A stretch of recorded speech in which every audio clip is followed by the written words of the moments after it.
I wouldn't take that if I were you. Oh, I didn't mean to startle you. Sorry for that.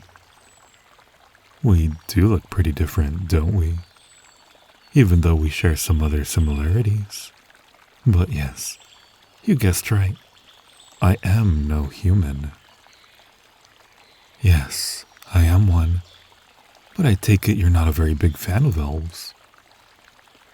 No, I mean, considering you just took a step back, not to mention the look on your face, I don't see many other ways to interpret that.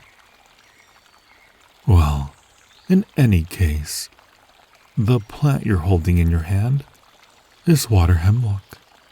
Now, unless you intend to use it for what it is, I'd say be careful of the things you take home. That is most definitely not cow parsley.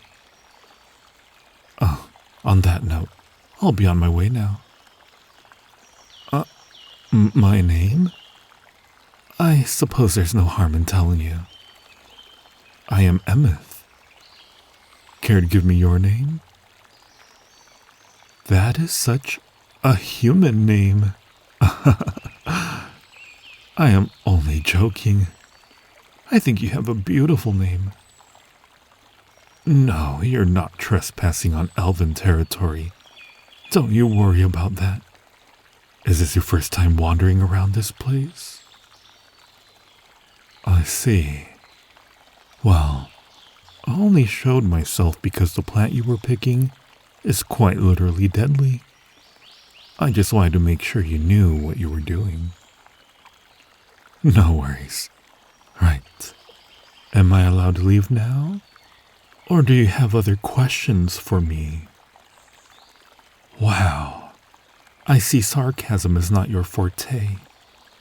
But I guess you do have more questions. A whole lot of questions.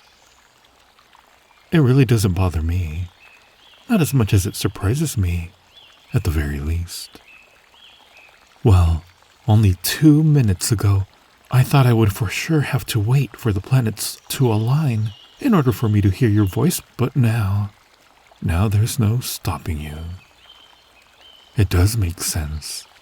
Now that you know you are not in any danger. I mean, I heard the stories that the people of your village tell about my people. Humans really are fun to tease. I am only joking again. I understand. I really do. We all have our expectations about things and people. I've seen and heard my fair share about what humans are like. And to be completely honest with you, you don't really fit in with any of what I've heard. For instance, I heard that humans were pretty aggressive and hostile even among themselves, but that their hatred towards other species, especially intelligent ones, goes beyond what is imaginable. No, for some reason, I wasn't afraid to walk away from you without watching my back the way I did earlier. Now your turn. Tell me a story. I would love to hear a story, or something you've heard about elves. I think I've heard most of them, but go ahead. Perhaps I'll add something new to the already long list of tales. Your grandmother said that? No, we don't hold rituals to curse the human race with incurable illnesses. That really was a good one. Oh no. My knowledge on plants, that is not an elf thing. That is more of a me thing. I've always loved the greenery around me. I feel like I speak the language of the plants. Elves are very much capable of performing magic. But what I have with plants is not much of a power, as much as it is a passion. I believe you humans use that word as well. I have acquired and read every book about plants that I laid my eyes on, and I have been doing so since my younger years, and I can't seem to slow down. My age? I'll tell you what. If we ever meet again, then I tell you my age and you'll tell me yours as well. Does that sound like a deal? Great. Yes, and that is the very reason I am adamant that what you have there is not cow parsley. Okay, well, for starters, the stem of cow parsley is thinner than that, and could even be described as graceful. Meanwhile, water hemlock, as you can see, has a robust stem. Besides, cow parsley shouldn't even have those purple blotches. I do know a place where cow parsley grows. It is not that very far from here. I suppose I can guide you there, if it so entices you. All right, right this way then. Now, what is it that you need this plant for, if I may ask? I see. I'd say celebrate is a strong word for it, but no. Us elves do not celebrate Samhain. If I am not mistaken, your grandmother will prepare and give the herbs she sent you to gather for her as an offering for the gods and fae. No, we do not need to give those offerings, since we are part of the creatures humans try to keep at bay during Samhain, when the veils between worlds are thinner. Well, do you remember what I said earlier about me choosing to show myself to you? That is because, thanks to our magic, we can walk among you, yet you still wouldn't have the slightest idea we do. In fact, our village is quite close to yours, but we made sure no human could ever stumble upon it accidentally. And it is the same for all creatures that humans know just enough to fear. Well, I am not very knowledgeable in history, but I believe that, ages ago, humans came to understand that around a certain time every year, extraordinary things happen. Well, extraordinary for humans, that is. Yes, we do use magic to hide our presence from humans, but during Samhain, as your people decided to call it, none of it works. I mean, we can still do magic, but no matter how hard we try, none of our cloaking spells work. Actually, according to our ancient documents, there were wars waged by humans against us, against all of us, and apparently they lost all of them. While humans surpassed elves in numbers by far, their odds were still bad. You're right, waging a war against all other magic creatures at the same time was what led them to their doom. After that, even when humans tried to take us down one race at a time, they still failed, because we understood that once they'd be over with one, they'd go after another, and another. So the rest of the races decided to join their forces against your people. Oh, but that was centuries ago, from what I read. I think so as well. I mean, humans had to cut their losses at some point. What I think is sad, however, is that they decided to isolate themselves instead of opening up to the rest of the world and getting to know what lives around them. They lost, but they still held on to their ways until the end. Humans refused us no matter what, and they only instilled fear in the children about us.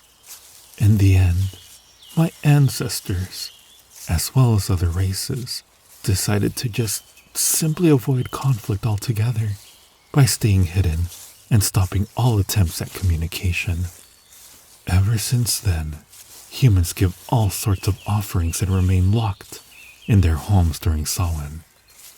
So yes, that was how Samhain, as you know it, came to be. True. It does mean that elves used to cloak their presence even before the wars ever happened.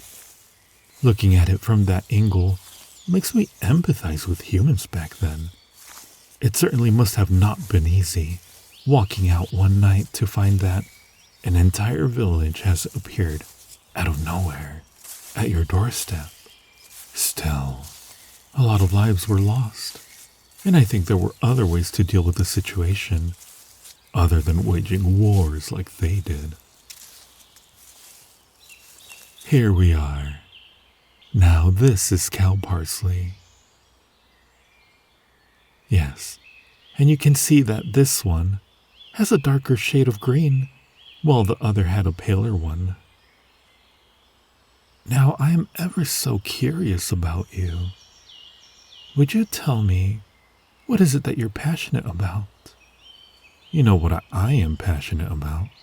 I think it is only fair that I get to know that about you. What is it? Did I say something wrong? You just seem very uncomfortable all of a sudden.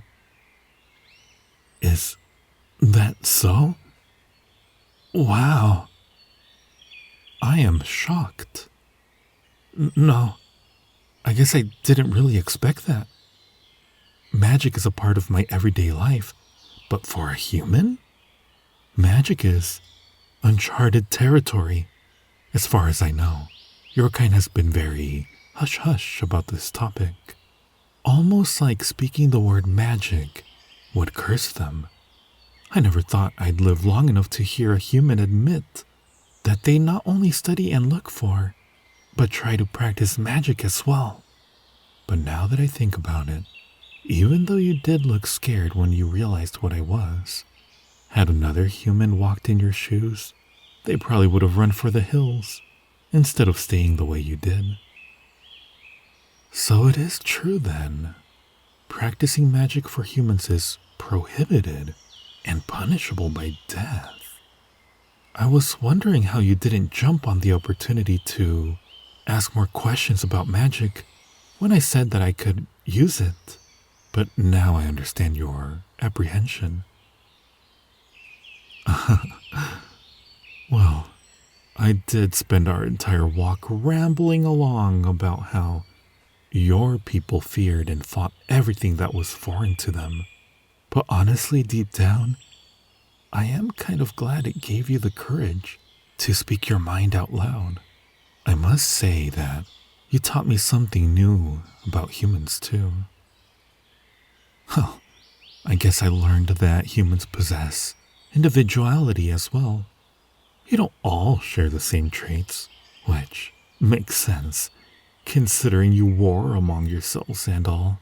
I am ashamed to admit it, but I did, just a hint, look down upon your race, and thought I could lump all of you into a small number of overgeneralized groups. I'm awfully sorry about that. Oh, I am also sad to say that the day is nearing its end. Nothing good comes from ambling through this forest at night. Not for a human, at least. You should start heading back to your village. Oh, you have a favor to ask of me? If I can, then sure thing. Do tell. I thought you would ask of me that. I would have really liked to help you, but... Oh, please don't give me that pleading look. How can a simple look be this devastating? All right. Even though sneaking scrolls and books out of the village will not be an easy task, it shouldn't be the end of the world either. I'll see what I can do. Why, don't think me. I haven't done anything just yet. Yes, of course we can meet again. I did promise I'd tell you my age in a second meeting after all.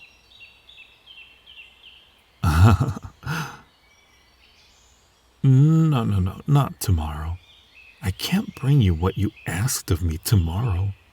I will need planning and... Oh, you just want to see me? Well then, sure. Tomorrow it is. Same time, same place. All right. I'll see you then.